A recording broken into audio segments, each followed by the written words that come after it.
মনুষ্যত আছিলে শিকাৰত অধৰ্ম নাছিলা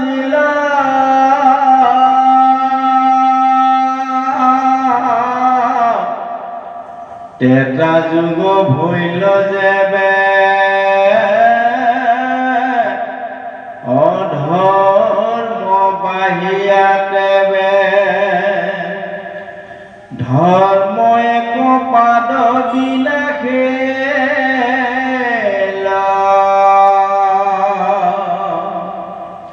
দাপৰত ধৰ্ম পাদ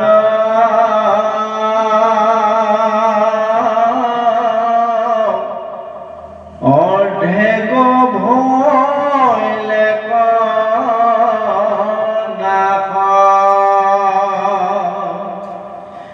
বাহি ঘূৰ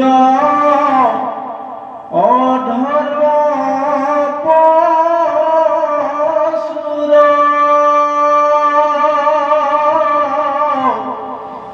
কলি যুগে সত্য নাম এক পাদ ৰহিলে অন্তে পাছে সিও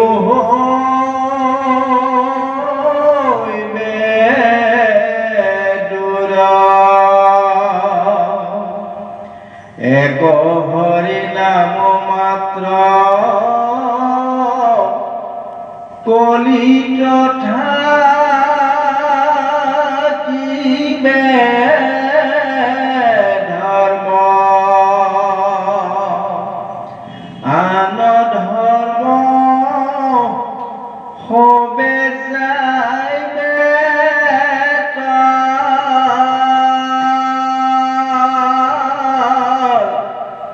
দেখিও বিদুৰ বাপ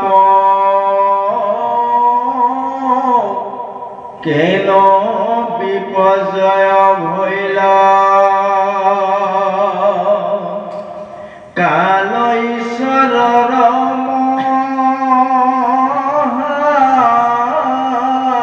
বল এনয় হাজাৰ যুগে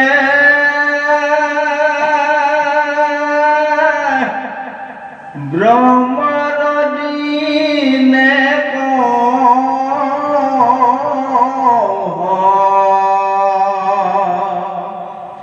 ৰাতি উজা নিবাসেহি মানে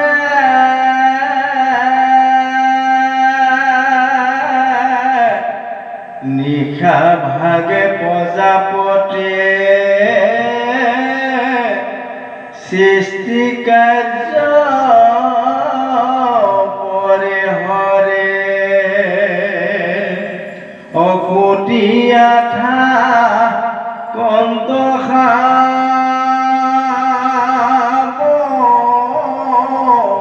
ধানে পবিত্ৰ ভাগৱতে জনাইছে চাৰিওটা যুগত চাৰিখন ভৰিৰ বিষয়ে উল্লেখ কৰিছে বিশেষভাৱে সত্য যুগত ধৰ্মৰ চাৰিটা দিশ সত্য শৌচ ক্ষমা দয়া সকলোৰে শৰীৰত বিদ্যমান আছিল প্ৰত্যেকজন মানুহ আছিল সত্যবাদী প্ৰত্যেকজন ব্যক্তি আছিল দয়াশীল প্ৰত্যেকজন ব্যক্তিয়ে পবিত্ৰতা ৰক্ষা কৰিছিল আৰু ক্ষমা গুণ আছিল তেওঁলোকৰ অলংকাৰ চাৰিপাত সত্য যুগে ধৰ্মৰ চাৰিপাত আছিল কাৰণ তেতিয়া মানুহৰ মনত কোনো কলুষ নাছিল প্ৰভু ভগৱানৰ গোটেইবোৰ লীলা সেইদৰে দিব্য ৪০০০ বছৰ যোৱাৰ পিছত যেতিয়া তেতা যুগ আৰম্ভ হ'ল তেতা যুগ আৰম্ভ হোৱা সময়টো জানিব লগা বিত্তাসুৰে যেতিয়া ইন্দ্ৰৰ লগত যুদ্ধ কৰি আছিল বিত্তাসুৰ ত্ৰষ্টাৰ পুত্ৰ বিশ্বৰূপক যেতিয়া গুৰু বৃহস্পতিৰ সলনি গুৰুৰ আসনত বহোৱা গৈছিল। ইন্দ্ৰ দেৱতাই তেতিয়া বিশ্বৰূপৰ জৰিয়তে নাৰায়ণ কবচ লৈ বৃত্তাসুৰক বধ কৰিছিল, অসুৰক বধ কৰিছিল। আৰু পিছত তেওঁলোকৰে গুৰু বিশ্বৰূপক হত্যা কৰাৰ পিছত বিশ্বৰূপৰ দেউতাক ত্ৰষ্টাই বৃত্তাসুৰক জন্ম দি ইন্দ্ৰক হত্যা কৰাৰ পৰিকল্পনা কৰিছিল। নৰ্মদা নদীৰ পাৰত বৃত্তাসুৰ আৰু ইন্দ্ৰৰ যেতিয়া গুৰুত্বৰ যুদ্ধ আৰম্ভ হৈছিল, সত্য যুগৰ অৱসান, ত্ৰেতা যুগৰ আৰম্ভ হৈছিল। লগে লগে পূজা পাতলৰ সংখ্যা বাঢ়ি আহিছে। প্ৰভু ভগৱন্তই নিজৰ শক্তিক চাৰিওটা দিশত লৈ ৰাম লক্ষ্মণ ভৰত শত্ৰুঘ্ন হৈ ত্ৰেতাৰ অৱসানৰ আগে আগে তেওঁ অৱতাৰ গ্ৰহণ কৰি পূজা পাতলক যজ্ঞক গুৰুত্ব দিছিল। সেইটো ত্ৰেতা যুগ গুছিল। দ্বাপৰত কৃষ্ণই কি কৰিলে? যি মুহূৰ্তত কৃষ্ণই আহি পূৰ্ণ কৃষ্ণই অৱতাৰ গ্ৰহণ কৰিছিল, লীলাবোৰ প্ৰচাৰ কৰিছিল কলিৰ লোকৰ বাবে, তেওঁ বৈকুণ্ঠ বয়ন কৰিছে, কলিৰ যুগৰ আৰম্ভ হৈছিল। আৰু যেতিয়া ঘূৰ কলিত চাৰিওফালে কেৱল অন্যায় অধৰ্মই আগুৰি ধৰিব, তেতিয়া কল্কি অৱতাৰ লৈ পুনৰ সত্য প্ৰৱৰ্তন কৰিব। এইদৰে ক্ৰমাৎ ইটো যুগৰ পৰা সিটো যুগলৈ ক্ৰমাৎ মানুহবোৰ অগ্ৰসৰ হৈ আছে। আৰু তাৰ মাজতে যিসকল পুণ্যাত্মা তেওঁলোকে কৃষ্ণ ভক্তিৰ সাধনাৰ জৰিয়তে নিজৰ লক্ষ্য স্থানলৈ গৈ আছে। মানৱ জীৱনৰ পূৰ্ণ লক্ষ্যটো বহুত থাকে। সৰুতে ল'ৰা এটাৰ লক্ষ্য থাকে, মই ডাঙৰ হৈ কিবা এটা কৰিম, সৰু অৱস্থাৰ লক্ষ্য। আমাৰ লক্ষ্যবোৰ কি হৈ থাকে? সাময়িক, আপেক্ষিক। লক্ষ্যটো পূৰ হোৱাৰ পিছত আমি নতুন এটা লক্ষ্য নিৰ্ধাৰণ কৰোঁ। আপুনি ধৰি আছে চাকৰিটো পালে মোৰ চলি যাম, চাকৰি এটা পাই গ'ল, চাকৰি পোৱা লক্ষ্যটো শেষ, আৰম্ভ হৈ গ'ল। চাকৰিটো পোৱাৰ পিছত আপুনি পৰিকল্পনা কৰিছে মাটি এটুকুৰা ল'ম, মাটি টুকুৰা লৈ ল'লে ৰেজিষ্ট্ৰেশ্যন কৰি গ'ল, সেইটো লক্ষ্য ফিনিছ, ঘৰ এটা বনাম। লক্ষ্যবোৰ আপেক্ষিক বুলি কৈছে। কিন্তু পৰম লক্ষ্যটো আপেক্ষিক নহয়। পৰম লক্ষ্য যে আমি সৰুতেই আমাৰ ধৰ্ম জ্ঞান এটাই থকা উচিত যে মোৰ পৰম লক্ষ্য কি? পৰম লক্ষ্য আত্মাৰ মুক্তি। এই পৰম লক্ষ্য সাধনৰ বিষয়ে গুৰুজনে ইমান ধুনীয়াকৈ বুজাই দিছে। ভৱ তৰিবাৰৰ যোগ্য লভিলো শৰীৰ, বিষয় বাতাসে কৰিলে অস্থিৰ, তলবল কৰ দেহা কেনে হইব পাৰ, এভু দাস বুলি প্ৰভু কৰি উদ্ধাৰ। ইমান ধুনীয়াকে লিখিছে যে এই মাতৃৰ গৰ্ভত থাকোঁতে প্ৰতিজন জীৱই বোলে প্ৰতিজ্ঞা কৰি গৈছে যে হে প্ৰভু, মই ইমান যন্ত্ৰণাকাতৰ ভাৱে কম জাগাত ডাঙৰ হৈছো, উশাহ ল'বলৈ মোৰ শক্তি নাই। তৃতীয় স্কন্ধ ভাগৱতত কপিল দেৱহূতি খণ্ডটোত আছে জীৱৰ মূল নিৰূপণত। তেতিয়া ভগৱন্তক আৰাধনা কৰি শপত খাই শিশুজনে, মই এইবাৰ পৃথিৱীলৈ যোৱাৰ পিছত তোমাৰ ভক্তি সাধনাৰ বাহিৰে একো নকৰোঁ। কিন্তু বৰ দুখ আৰু পৰিতাপৰ কথা, আমি জন্মৰ লগে লগে সকলোবোৰ পাহৰি যাওঁ, মায়ামোহত পৰি যাওঁ। পাহৰি যোৱাৰ পিছত সৌভাগ্যবশতঃ সৎসংগ লগ পালে পাহৰা নহয়। এতিয়া অহংকাৰ কৰা নাই, যিটো দিশলৈ গ'লো কোটি কোটি টকাৰ মূল্যৰ বিনিময়তো এই দিশ পৰিৱৰ্তন কৰিব নোৱাৰো। কাৰণ আধ্যাত্মিক চৰ্চাত ইমান শান্তি আছে, যিটো মুখ্য লাভ বুলি কৈছে। যদি আপুনি পৰমাত্মাৰ সন্ধান পাই গৈছে বা দূৰতো দেখিছে পৰমাত্মাৰ সন্ধান, আপুনি ইমান আনন্দিত হৈ পৰিব, নিজকে গম নাপায় মই ক'ত আছো। কৈছে পুৰু হৈয়া আমি আনন্দিত। কিহৰ কাৰণে? প্ৰভু ভগৱন্তৰ সন্ধান।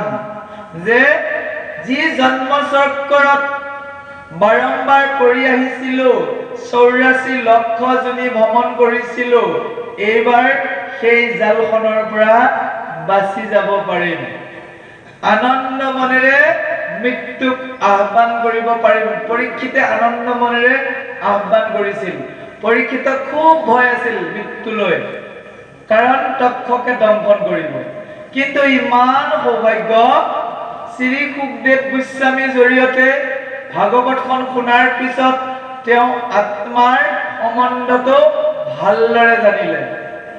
এজন ব্যক্তিয়ে পুৰণা ফটা চিটা হৈ যোৱা কাপোৰবোৰ সলনি কৰি নতুন বস্ত্ৰ লোৱাৰ দৰে আত্মাটোৱেও দেহটো জৰাজীৰ্ণ হৈ গ'লে নতুন এটা দেহৰ সন্ধান কৰে। খুব সুন্দৰভাৱে গীতাত কৃষ্ণই অৰ্জুনক বুজাই দিলে। বাসাংসি জীৰ্ণানি যথা বিহায় নবানি গৃহ্ণাতি নৰ অপৰাণি তথা শৰীৰানি বিহায় জীৰ্ণানি অন্যানি সংজাতি নবানি দেহি। এজন পুৰুষে, এজন ব্যক্তিয়ে পিন্ধি থকা কাপোৰটো সদায় নতুন নহয়, পিন্ধোতে সি মলিয়ন ফটা চিঙা অৱস্থা পাব। যথা বাসাংসি জীৰ্ণানি, বাসাংসি মানে কাপোৰ, জীৰ্ণানি মানে জীৰ্ণ কীৰ্ণ হৈ গ'ল, বিহায় পৰিত্যাগ কৰে, নবানি গৃহ্ণাতি, নবানি মানে নতুন এখন লয়, গৃহ্ণাতি আদৰে, তথা শৰীৰানি, শৰীৰানি এটা কথা কোৱা নাই, শৰীৰবোৰ জীৰ্ণানি বুঢ়া হৈ গ'লে বিহায় পৰিত্যাগ কৰে। কোনে পৰিত্যাগ কৰে? নবানি দেহি, দেহি মানে আত্মাটোৱে নতুন এটাৰ সন্ধান কৰে। চিঙাল যুগৰ লগত তুলনা কৰিছে, বহুতে জানে চিঙাল যুগটো চাব সি কিবা এটা সন্ধানত থাকে। ইডাল বনৰ পৰা আন এডাল বন পালে আগৰ বনডাল এৰি দিয়াৰ দৰে আমি এতিয়া আমাৰ কৰ্মৰে এটা এটা দেহ বনাই আছো। যদি ভক্তি দিশত জড়িত হৈ আছো তেতিয়াহ'লে চিন্ময় দেহ, আৰু যদিহে ভক্তিৰ লগত জড়িত নাই যাতনা দেহ। ইচ্ছা কৰিলে কৰ্মটো কৰি থাকিও কৰ্মত লিপ্ত নোহোৱা ব্যৱস্থা কৃষ্ণই দিছে, বৰ ধুনীয়াকে দিছে। পদুম ফুলৰ পাতটো ধুনীয়াকে উদাহৰণ টানি আনিছে। পদুম ফুলৰ পাতটো পানীত থলেও পাতটোত পানী নালাগে। এজন ভক্তই এই পৃথিৱীত যিমানবোৰ কাম কৰি আছে কৰ্ম ফলৰ পৰা তেওঁ আঁতৰত থাকিব পাৰে। কাম কৰিও কেনেকে কৰিব লাগিব শ্ৰীকৃষ্ণই বুজাই দিছে। কৈছে ব্ৰহ্মাণি আধায় কৰ্মাণি সংগম ত্যক্তা কৰোতি য। ব্ৰহ্মণি আধায় কৰ্মাণি, সমস্ত কৰ্ম কৃষ্ণৰে লীলা বুলি কৃষ্ণকে অৰ্পণ কৰি আসক্তি শূন্য হৈ যিজনে কৰ্ম কৰে লিপ্পন্তে ন চ পাপে ন, সেইজনে পাপত লিপ্ত হ'ব লগা নহয়। কয় পদ্ম পত্ৰ ইব অম্ভসা, অম্ভসা মানে পানী, পদ্ম পত্ৰ মানে পদুম ফুলৰ, পদুম ফুলৰ পানী পাতটোৱে পানীত থাকিও পানী তাৰ গাত নিতিতাৰ দৰে ঈশ্বৰক অৰ্পণ কৰি কাম কৰা এজন ভক্তই সেই কৰ্মফল ভোগ কৰিব নালাগে। বৰ ধুনীয়া কথা। কিন্তু এই সমগ্ৰ কৰ্মবোৰ কৃষ্ণক অৰ্পণ কৰিবলৈ শিকিব লাগে। শিকিলে কি হয়? অহংকাৰ নাহে। বহু ব্যক্তিয়ে কি হয়, মই চাকৰিটো কৰিছো, ঘৰটো মই বনাইছো, মই শব্দটো নহয়, প্ৰভু ভগৱন্তই কৃপা কৰাৰ কাৰণে চাকৰিটো পালো আৰু তেওঁৰ কৃপাত ঘৰটো বনোৱা হ'ল। সেইটো হ'লে ঘৰটোৰ প্ৰতি মায়া কমি যায়। কাৰণ আপুনি ব্ৰহ্মাণী আধায় কৰ্মাণি, কাক অৰ্পণ কৰিলে? কামটো কৰোঁতে কৃষ্ণক। প্ৰতিটো কাম, এই খাদ্য খাওঁতে যে কৃষ্ণক অৰ্পণ কৰিব লাগে। ক'ত বিশ্বাস কৰিব? পৰহি দিনে ঘৰৰ পৰা ওলাই ঘৰলৈতো যোৱাই নাই, ঘৰৰ খাদ্য আৰু টোপনিৰ পৰা বঞ্চিত হৈ আছো। আজি পেট পুৰাই খাইছো গীতা সত্ৰ, বুজিছে? মই ব্যক্তিগত কথা কৈছো, খাই ইমান পৰিতৃপ্তিৰে খাইছো, কাৰণ গীতা সত্ৰৰ প্ৰসাদ কাৰণে সম্পূৰ্ণ সময়খিনি ঘূৰি ফুৰিছো। ক'ৰবাত 2খন ৰুটি, ক'ৰবাত হয়তো বইল দাইল অলপ পাইছো, ক'ৰবাত পোৱা নাই। বিশ্লেষণটো আৰু বুজাইহে দিছো। সন্তুষ্ট আছো, অশান্তিও পোৱা নাই, কিন্তু পৰিতৃপ্ত হিচাপে এসাঁজ খাব পৰা গ'ল। এইটোক এই কাৰণেই দুখ নাই, হে প্ৰভু তুমি য'তেই মিলাইছা। যি যোৱাকালি খুব ভোক লাগি আছিল, চৰাইবাহীত আছিলে ভাগৱত, মানে ৰাতিপুৱা ৰাতি গছগুৰিত থাকিলোঁ, গছগুৰিৰ পৰা সেই নটুৱা গাঁৱৰ পৰা গৈ চৰাইবাহী, ভোক লাগি আছে, ওচৰতে ৰুটি বনাই আছে, তাতে মানে ধুনীয়াকৈ এফালে প্ৰসাদ এফালে ৰুটি, চব্জি আছে বুলি শুনিছোঁ, ভোকটো মোৰ তীব্ৰ হৈ আহিছে, চব্জিৰ লগত ভালেই হ'ব, খাবলৈ গৈছোঁ, তেল মাৰা চব্জি খাওঁ কেনেকৈ, মইতো খাব নোৱাৰোঁ, হালধি দিয়া গ'ল, তেল দিয়া গ'ল, মই খাব নোৱাৰোঁ। শুকান ৰুটি, আইসকলৰ বহুতৰে বনোৱা পদ্ধতি বেলেগ, অলপ টানো হৈছে, লাগিল নহ'লে এটা ভোকটো লাগি আছে, উপায় নাই আৰু তাকে দুখন থৈ সন্তুষ্ট হৈছোঁ। আকৌ ঘূৰি আহি 3 বজাত গীতা সত্ৰত উদৰ পৰা একেলগে বহুকেইজনৰ লগত খাইছে। চাব, এইখিনি সময়ত খোৱাৰ সময়টোহে মনত পৰি আছে, কিন্তু বাকীখিনি সময়ত চিন্তা নাই, কেৱল পদৰ লগত চিন্তা, মানুহটো যে কাহিনীৰ লগত চিন্তাত আছে। সেইদৰে ব্ৰহ্মণী হাতে অৰ্পণ কৰা হৈছে। আৰু যিটো কোৱা যায়, মই বহুজনক কৈছোঁ যে কেতিয়াবা অন্য এটা বস্তু খাব লগা হ'লেও অৰ্পণ কৰি খাব লাগে। তেওঁক অৰ্পণ কৰি খালে আপুনি লঘোণত থাকিলেও গেষ্ট্ৰিক নহয়, জানিবলগীয়া কথা। আপোনাৰ ডায়েবেটিছ থাকিলেও কেতিয়াবা মিঠা ফল এটা খাব লগা হ'লেও আপোনাক অপকাৰ, কাৰণ তেওঁক অৰ্পণ কৰিছোঁ, জানিব লাগিব। কৈছে ব্ৰহ্মাণী আধায় কৰ্মাণী, এইটো বহুত এটা সমৰ্পণা ধৰ্ম বুলি কোৱা হৈছে। হে প্ৰভু তোমাৰ জীৱন, যৌৱন, ধন, পুত্ৰ, পৰিবাৰ চব তোমাৰ, তুমি যি কৰা কৰিবা, তোমাৰ নাম লৈ যাওঁ, তুমি যেনেকৈ চলোৱা চলিম। এই পদ্ধতিৰে যদি এজন ব্যক্তিয়ে জীৱন যাত্ৰা কৰিব পাৰে, তেওঁৰ কাৰণে অসুবিধা নাই। এতিয়া আমাক বুজাই দিছে যে এই যি ধৰ্মৰ 4 পাত কলিযুগত 1 পাত থাকিব, সত্যটো। কিন্তু আমাৰ খুব সৌভাগ্য, যি সময়ত 3খন ভৰি ভাঙি আছিল, কলি কিন্তু খেদে নিৰ্দিষ্ট ঠাইত স্থান দিয়াৰ পিছত পৰীক্ষিতে ভৰিকেইখন জোৰা লগাইছিল। ভাগৱতৰ 1ম স্কন্ধত আছে। সেইকাৰণে যিসকল প্ৰকৃত ভক্ত খং নাই, চাব পাৰে, আপুনি তেওঁক অপকাৰ কৰিলেও ক্ষমা কৰি দিয়ে, তেওঁ কোনো কাৰণতে অখাদ্য গ্ৰহণ নকৰে, আন জীৱ হত্যা কৰি তেওঁৰ দয়া আছে, সঁচাৰ পৰা লৰচৰ নহয়। চাব পাৰে, এচাম ব্যক্তি আছে, সেইজন পূৰ্ণ ভক্ত। আৰু ইয়াতে উল্লেখ কৰিছে, এনেকৈ দিব্য 1000 দিন যোৱাৰ 1000 যুগ যোৱাৰ পিছত ব্ৰহ্মাৰ এদিন হয়। ব্ৰহ্মাৰ দিন চলিলে বিশ্ব ব্ৰহ্মাণ্ড চলি থাকে। এতিয়া যে আমি চলি আছো যে জীৱবোৰ, ব্ৰহ্মাৰ দিনত পৰি আছে। আৰু যেতিয়া 4,32,000 বছৰ ব্ৰহ্মাৰ পুৰ হৈ যাব, ৰাতি হৈ যাব, তেতিয়া কি হ'ব? এই সৃষ্টি ধ্বংস হ'ব। বিশেষকৈ স্বৰ্গ, মৰ্ত্য, পাতাল অনন্তই বহনি নিক্ষেপ কৰি গোটেই বাষ্পপিণ্ড কৰি দিব। দীৰ্ঘদিন ধৰি বৰষুণ পৰিব, আকৌ সৃষ্টি প্ৰৱৰ্তন হ'ব। এইটো প্ৰকৃতিৰ নিয়ম, বৰ সুন্দৰভাৱে কালৰ ব্যৱস্থাত দিয়া আছে। আহক প্ৰভুজনৰ মধুৰ কণ্ঠেৰে শ্ৰৱণ কৰিছোঁ। জয় কৃষ্ণ।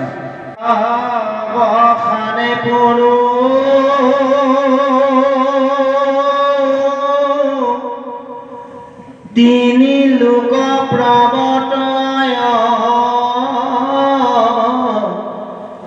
চতুৰ্দশ মনুহে জাত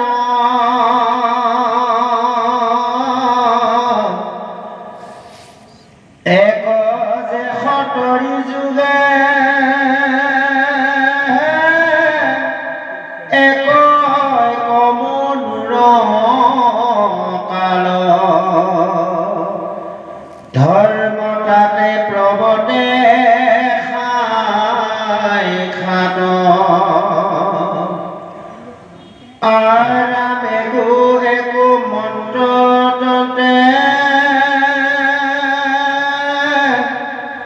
ধৰ্ম ৰাখি 12 পদে অৱতাৰ হোৱা ভগৱন্ত মুনু মুনু পুত্ৰ ঋষি দেৱ ইন্দ্ৰ সম্বন্ধিতে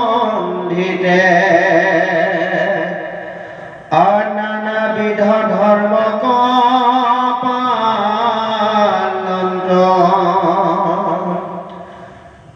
একো দিৱসতে সৃষ্টি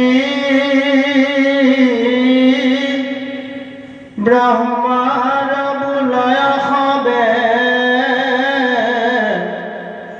জাগতিনি লোকোপজয়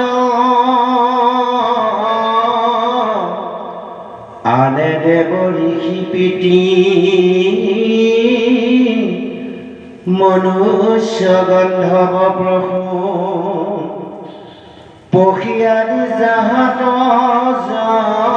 জন্ময় এই মতে দিন মানে সৃষ্টি প্ৰৱৰ্তিয়া থাকে পাছে ৰাখি ৰাতি প্ৰৱৰ্তয় অনন্ত মুখৰহন্তে মহা অগ্নি উঠি পাছে তিনি লোক ক্ষণকে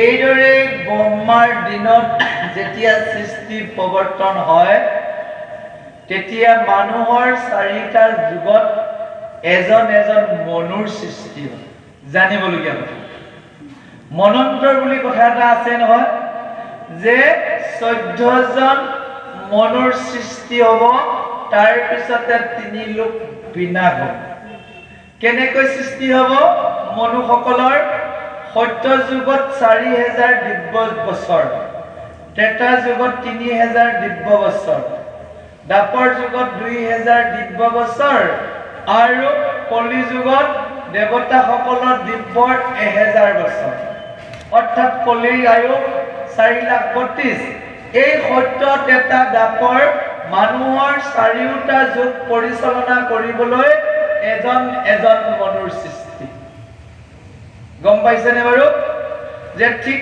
সেইদৰে ধৰি লওক আমি 4খন স্কুল চলাবলৈ এজন এছআই দৰকাৰ ডিআই বা এছআই নাম শুনিছে যে ধৰি লৈছো এজন ডিআই ডেপুটি ইন্সপেক্টৰ উপ পৰিদৰ্শক কেইখন স্কুল চাব 4খন বোলে মৰিগাঁও টাউন এমবিখন চালে লখাগুৰি চালে মানিপুৰ চালে বগৰা চালে এটা ব্লকত যেনেকৈ ব্লক অফিচাৰ থাকে সেই মনুজন হৈছে ব্লক অফিচাৰ তেওঁ চাৰিওটা যুগ পৰিচালনা কৰি দিব এজন এজন মনু যদি 14জন মনুৰ দিন গুচি গ'ল ব্ৰহ্মা ৰাতি হৈ গ'ল এতিয়া 7 নম্বৰ মনুৰ দিন চলি আছে অলপ ধৰিব পাৰিছেনে যিসকলে ইতিমধ্যে ভক্তিৰ লগত জড়িত ভাগৱতৰ লগত জড়িত লোকে জানে মনু আৰু মনন্ত ব্ৰহ্মাই জীয়াই থকালৈকে কিমান বাৰ সত্য ত্ৰেতা দাপৰ হ'ব হিচাপ নাই কিন্তু এজন এজন মনুৰ কেতিয়া সৃষ্টি হ'ব মানুহৰ 4টা যুগ এবাৰ যোৱা মানে এজন এজন মনু ইয়াতে খুব সুন্দৰভাৱে উল্লেখ কৰিছে যে একো একো মনন্তৰে ধৰ্ম ৰাখি 12 পদে অৱতাৰ হুয়া ভগৱন্ত মনু মনু পুত্ৰ ঋষি দেৱ ইন্দ্ৰ সমন্বিতে নানাবিধ ধৰ্মক পালন্ত দিলেই স্বয়ম্ভু মনুৰ যুগত চলি আছো এটো কি কল্প এই কল্পটো বৰাহ কল্প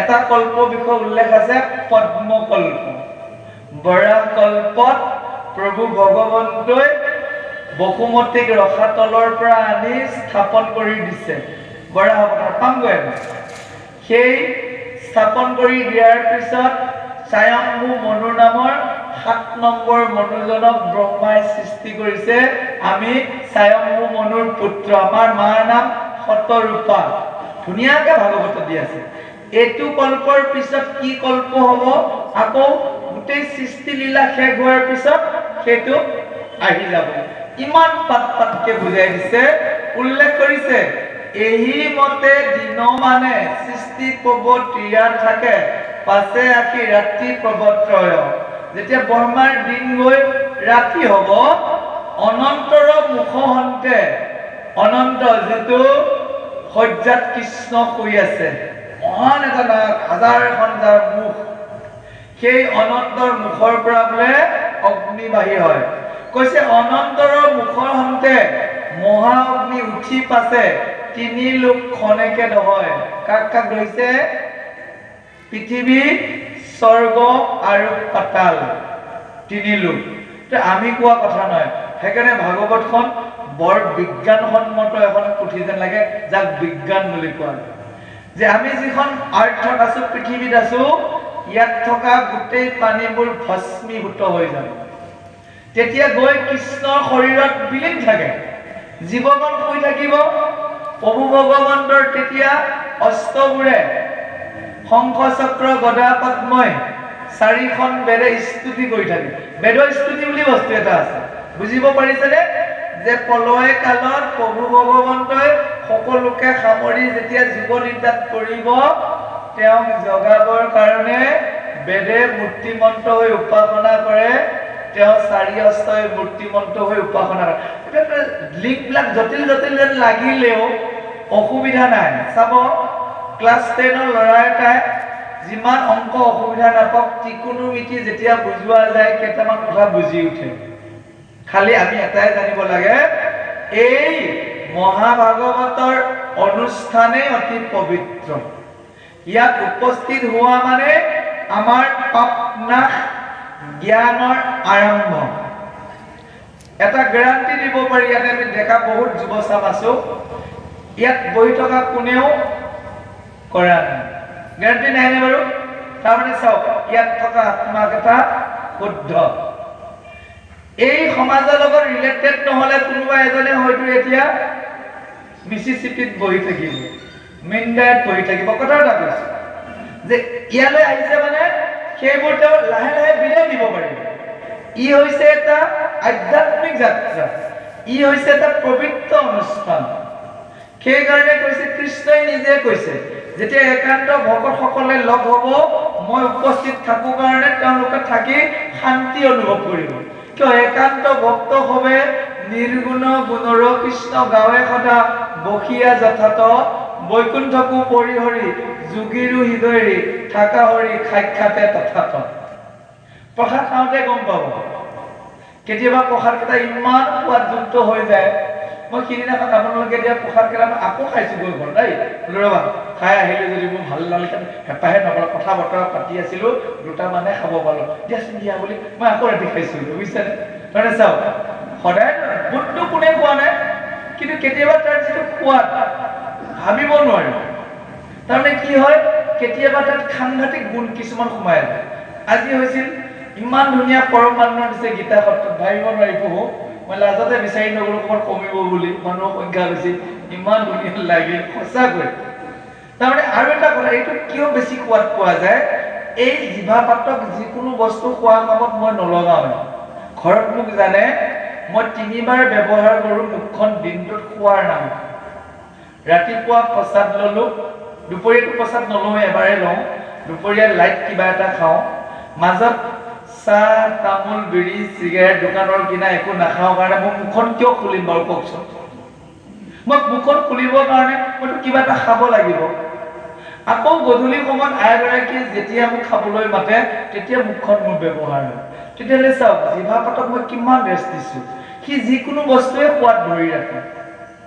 যেতিয়া আপুনি অন্যান্য বস্তুবোৰ খোৱা লাহে লাহে কমাই দিব, প্ৰসাদ কেইটাৰ প্ৰতি আকৰ্ষণ বাঢ়ি যায়। গম পাইছে? আমাৰ মানুহে তামোল কিমান সময়ত খাই আছে, কোনোবাই স্মকিং কৰি আছে, কোনোবাই চিয়ৰিং কৰি আছে, হয়নে? এনি টাইম ব্যস্ত হৈ আছে কাৰণে কেতিয়াবা কয়, হেই ভালে লগা নাই খাই, জুতিয়ে উঠা নাই। মোৰ কাৰণে জুতি অজুতিৰ কথা নাই। আজি নিমখ অলপ কম কম লাগি আছে, তথাপিও মোৰ চলি গৈছে। বিচৰাও নাই, দিওঁতাও নাই, বিচৰাও নাই। বিচৰাহেঁতেন দিলেহেঁতেন, তথাপিও তাক পৰম তৃপ্তি। তাৰমানে এই জিভা পাতত বৰুণ দেৱতা সোমাই আছে।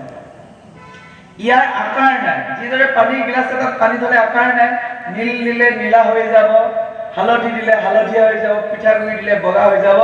জিভা পাতত এনেকুৱাই বস্তু, জলকীয়া সোৱাদ এটা দিছে, সি লগে লগে জ্বলা লাগিব, গতিকে তাৰ পাৱাৰটো। তাৰ সলনি যদি আপুনি মিঠৈ এটুকুৰা ভৰাই দিছে, একেখনে জিভা মিঠা লাগিব। তাতে যদি আপুনি তামোল এখন ভৰাই দিছে, তাতে কেঁহা লাগিব। ইয়া ইমান আচলতে বহুতে জিভাৰ কি কাম বুজিয়ে নাপায়, খাব লাগে খাই থাকে, মই কিন্তু নাখাওঁ। এদিন এটা প্ৰেক্টিকেল কৰিছিলোঁ, খুব সুন্দৰ প্ৰেক্টিকেল, আগতেও জনাইছোঁ, আজিও মই তথাপি জনাইছোঁ।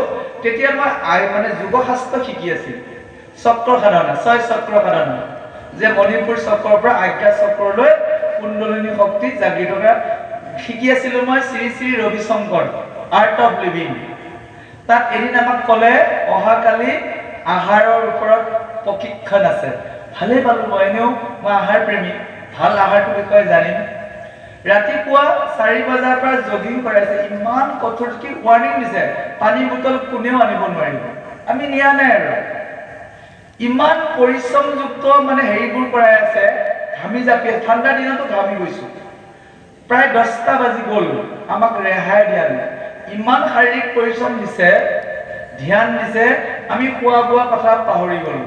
11 বাজিছে, পানী এক টোপালো পৰা নাই 4 বজাৰ পৰা, পৰিশ্ৰম কিন্তু কৰি আছোঁ। লাষ্টত ক'লে এয়া আপোনালোকৰ ট্ৰেইনিং আৰম্ভ হ'ব খাদ্যৰ ওপৰত, লগে লগে ভোক আহি গ'ল।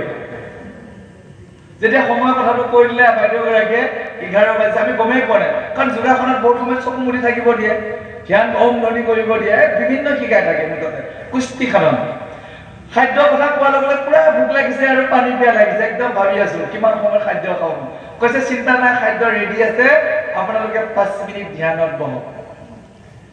খাদ্য কথা চিন্তা কৰি কৰি ধ্যান কৰি আছে, সেইখিনি সময়ত খাদ্যটোৱে চিন্তা, আহিব খাম, ভোক লাগি আছে, পানীটো খালে যেন 1 বটল খাই তেনেকুৱা লাগিছে। তাৰপিছত কোৱা হৈছে আপোনালোকক যিটো বস্তু দিয়া যাব আপোনালোকে মুখৰ ভিতৰত নিব, কিন্তু নুচুবাব, আদেশ কৰিছে। চকু মুদি আছে, আমি ভাবিছোঁ কিনো বস্তু আহিব, চুবাব নালাগে, মুখতে লৈ থাকিব লাগে। তাৰপিছত হাতবোৰ হাত পাতিব দিছে, প্ৰত্যেকৰে হাতত এটা এটা আঙুৰ দিছে। লাৰি চাইছোঁ, বাপৰে, এটাহে আঙুৰ, ইফালে ভোক কিমান তীব্ৰ, কিন্তু নিৰ্দেশ দিয়া আছে চকু নেমেলিব, আঙুৰটো মুখত ধৰাওক, আৰু মই নোকোৱালৈ চুবাব নোৱাৰিব, আদেশ কৰিছে।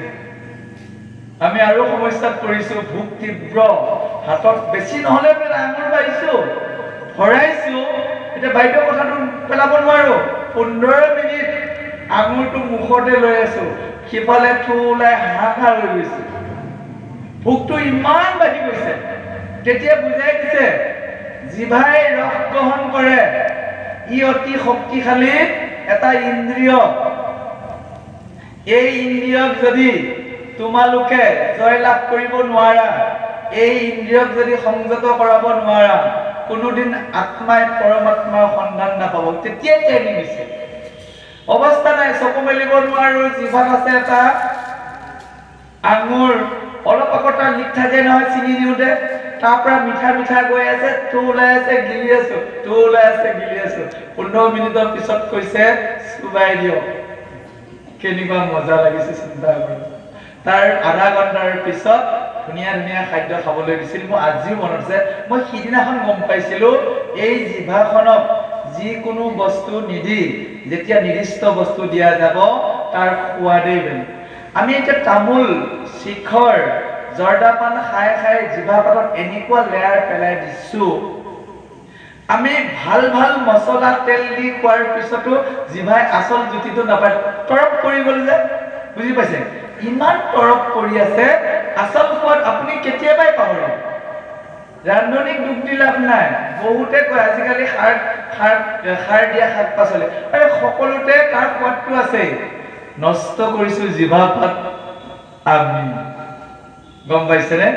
আপোনালোকে এটা বিশেষ টেকনিক শিকি ল'ব। মোৰ বন্ধু সকলোৱে জানে মোৰ আধা লিটাৰ পানী থাকে, সেই আধা লিটাৰ পানী মই গোটেই দিনটো চলাওঁ। যেনেকে আপোনালোকে তৎক্ষণাতে তামোলখন খাই দিয়ে, তৎক্ষণাতে চাহ এটুকুৰি খায়, তৎক্ষণাতে এখলা মাৰি ভৰাই দিয়ে, মই একো নকৰোঁ। প্ৰায় 3 চামুচ পানী মুখত ভৰাই বহু সময় পানীখিনিকে মই লৈ থাকোঁ মুখত। পানীখিনিও চুবাই চুবাই খাব লাগে বুলি কয়, পংকজ পাঠকে কৈছিল, বৰ ধুনীয়া এটা কথা কৈছিল। পানী খোৱাৰ এটা পদ্ধতি আছে, সেই পদ্ধতিতে খাওঁ। সেই 2-3 চামুচ পানীয়ে মোক 1 ঘণ্টামানলৈ টিকি যায়, একোৱেই নাখাওঁ, মইতো কোনো ধৰণৰ বস্তুৱেই নাখাওঁ, গমেই পায়, লগত থকা সকলে জানে আৰু। কিন্তু পানীটো অমৃতৰ সমান সোৱাদ, কিয় সোৱাদ পাওঁ জানে? জিভাত মছলা পৰা নাই, তেল পৰা নাই, অন্যান্য মাদক দ্ৰব্য পৰা নাই, তামোল পৰা নাই, চাহৰ সোৱাদ পৰা নাই, সেই পানীখিনি সোৱাদটোৱে এইটো সম্পৰ্কে শাস্ত্ৰত লিখা আছে। স্বামী বিবেকানন্দই অনুবাদ কৰি দিছিলে, আমেৰিকাবাসীয়ে জানিব। When bhakti enters water, water becomes অমৃতম। বেলেগ শব্দ দিছে, ৰিচাৰ্চ একেদিনাই নহ'ব, আপুনি বহুত দিন বাক্যটো অনুসন্ধান কৰিব লাগিব। When যেতিয়া ভক্তি এণ্টাৰ্ছ, ভক্তিয়ে প্ৰৱেশ কৰিব, ক'ত কৰিব? ৱাটাৰ, পানীক যেতিয়া ভক্তিলৈ ৰূপান্তৰ কৰিবা, ৱাটাৰ বিকামছ অমৃতম। পানীৰ ইমান সোৱাদ আছে, পানীৰ সোৱাদ মানুহে পাহৰিয়ে গ'ল। পিয়াহ ধৰে কাৰণে পানী খায়, পানীৰো সাংঘাতিক গুণ আছে। সেই মানুহে জানে অকণমান পানী খালে গম পায় কিমান আইৰণ বিহীন, কিমান মিনাৰেল বিহীন। বহুতে কিন্তু চালেই নাপায়, খালি গোন্ধালে গম পায় সেই আইৰণ আছে নেকি পানীটোত। আমি কিন্তু নুগোন্ধালেও ক'ব পাৰিম পানীটোত পাতল হৈ আছে নে ডাঠ আছে। আৰু জানো খুব সুন্দৰভাৱে এই দেহটোৰ প্ৰতিটো অংগক যদি আমি ভক্তিৰ পৰশ দিব যাওঁ, এই হৃদয়তে কৃষ্ণৰ সাক্ষাৎ হয়। দেহতত্ব যে কৈ থাকে, প্ৰতিটো পাৰ্টছ, চকুৰ কাম বিশেষকৈ আছে, কাণৰ কাম আছে, নাকৰ কাম আছে। দেহতত্ব সুন্দৰভাৱে বুনিয়াদ গঢ়ি তুলিছে। আহক তালৈ যোৱাৰ আগতে এই যে অনন্ত মুখৰ পৰা বহনি অৰ্থাৎ জুই নিৰ্বাপিত হ'ল, তেতিয়া পৃথিৱীত বাৰু মানুহবোৰে বাৰু মৰি গ'ল। দেৱতা হওক, ঋষি মুনিবিলাকো আছে, ভূলোকত মানুহ, ভুৱলোকত এটা পাৰ্ট আছে, জনলোকত আছে কিছুমান ঋষি মুনি, তেওঁলোকৰতো মৃত্যু নাই। ভিগু আদি কৰি যিমানবোৰ ডাঙৰ ডাঙৰ ঋষি আছে, সেইসকল চিৰদিন অমৰ। তেওঁলোকৰ স্থানটোতো জুই জ্বলি গৈছে ইতিমধ্যে। তেওঁলোকে কেনেকৈ ট্ৰেন্সফাৰ হৈছে, ইটো জেগাৰ পৰা সিটো জেগালৈ ট্ৰেন্সফাৰ হৈছে, বৰ সুন্দৰভাৱে ছবি চন্দ্ৰত এই অধ্যায়তে দিয়া আছে। আপোনালোকে প্ৰভুজনে গাই যাওঁতে শুনিলে নিজেই বুজি পাব। জয় কৃষ্ণ, জয় কৃষ্ণ।